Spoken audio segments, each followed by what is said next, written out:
Let's move to other stories. And civil society group One Ghana Movement has initiated a class action bringing the cause to compel the Accra Metropolitan Assembly, the National Petroleum Authority and GOIL to pay compensation to the victims of the June 3 flood and fire disaster that claimed 159 lives. More on that shortly, but as we look at that day, it still brings painful memories to many Ghanaians. What started the night before as a heavy downpour at the center of the country's capital, Kwame Nkrumah Circle, was aggravated after a nearby fuel station exploded in the downpour, leaving an estimated 159 Ghanaians lifeless, while scores also sustained varying degrees of burns and injuries. Whilst the rain was seen as a natural occurrence, the fire, which worsened the situation, was later said to have been caused by a cigarette smoker who dropped a lighter stub into water that had oil floating on top of it. Some victims of the disaster recounts the day. I'm about to run before the fire catch me for the face. So I had to feather into water, then I had to swim in the water and wake up. Because that night was horrible. And I started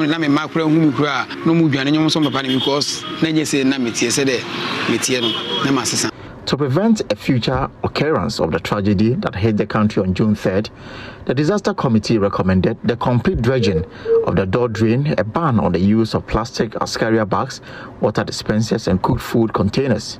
It also suggested standardized training, certification, and licensing of filling stations attendants, the creation of sanitation police, compulsory fitting of all commercial vehicles with refuse baskets or bins, and equipping of disaster managers with the requisite tools to effectively handle disasters.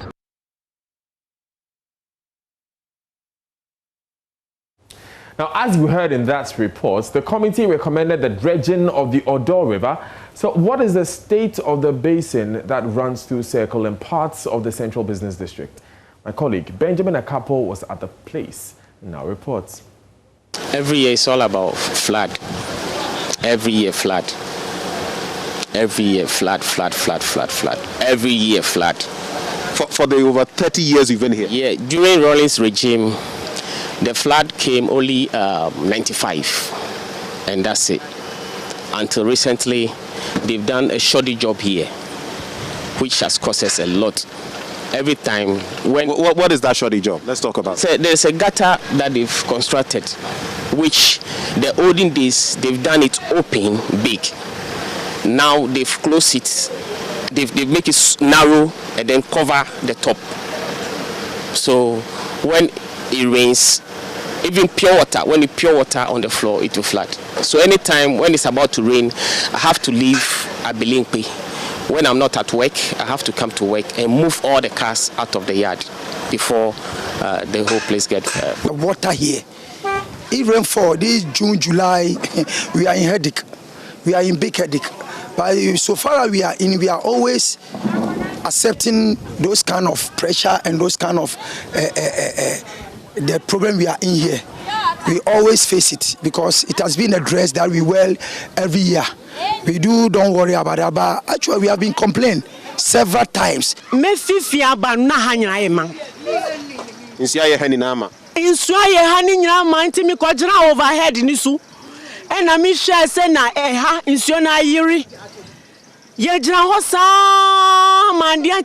Up to 9 o'clock.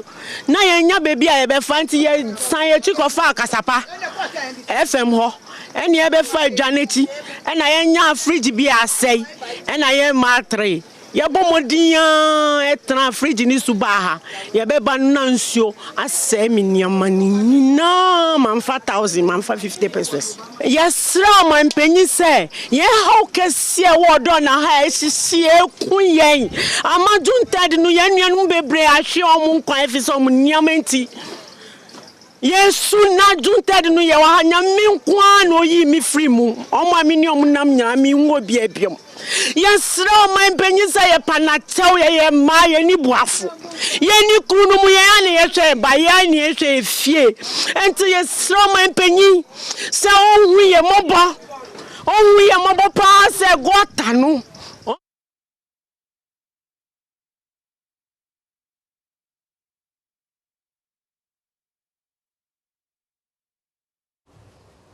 Now, the victims of the disaster in the One Ghana movement have, through their lawyers, commenced a class action against GOIL, the National Petroleum Authority, and the Accra Metropolitan Authority for what they refer to as their complicity in the disaster.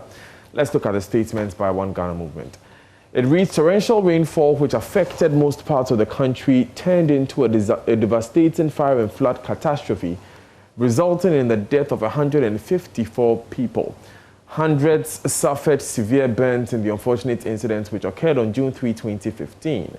This marked a dark day in the history of Ghana, with surviving victims suffering permanent physical disabilities which to date severely undermine their suitability for the job market. The report of the ministerial committee that investigated the disaster attributed it to the floods, poor safety practices at the GOIL filling station, and a cigarette spark by a person who has since been identified. The floods were attributed to blockages in Accra's main storm drains, resulting from the non-desilting of the drains, as well as the building of settlements and habitation of squatters in the storm drains. The lower parts of the Odaw River in the area known as Sodom and Gomorrah have been blocked by settlers who had reclaimed substantial portions of the Odaw Channel and built houses, mosques, churches, and a market on it, thereby reducing the discharge capacity of the Odaw Channel into the Koli Lagoon. All these findings can be attributed to human causes, for which there are regulatory bodies to ensure that the right statutes are enforced to prevent such disasters from recurring. Why then was no action taken to forestall this devastation?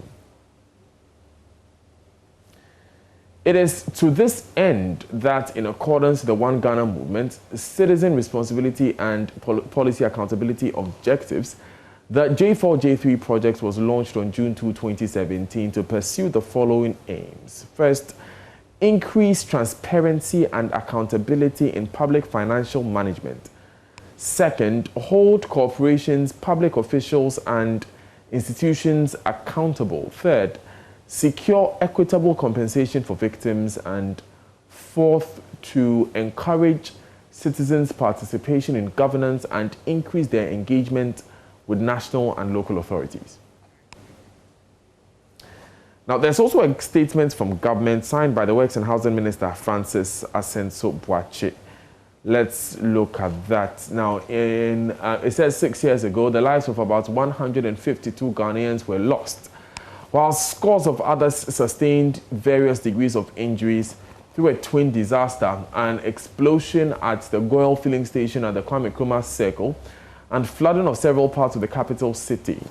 The unfortunate incident brought a major setback to individuals, families, and businesses, among others, due to the trickling down of its rippling effects.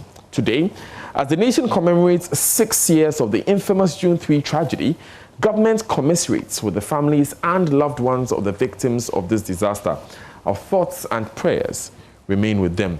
It also says government under the leadership of President Nana Addo Dankwa Akufo-Addo will continue to intensify efforts aimed at finding lasting solutions to the perennial flooding in Accra and other parts of the country. Now, in line with this, government has collaborated with the World Bank to invest $200 million to, among others, implement the Greater Accra Resilient and Integrated Development GARID project.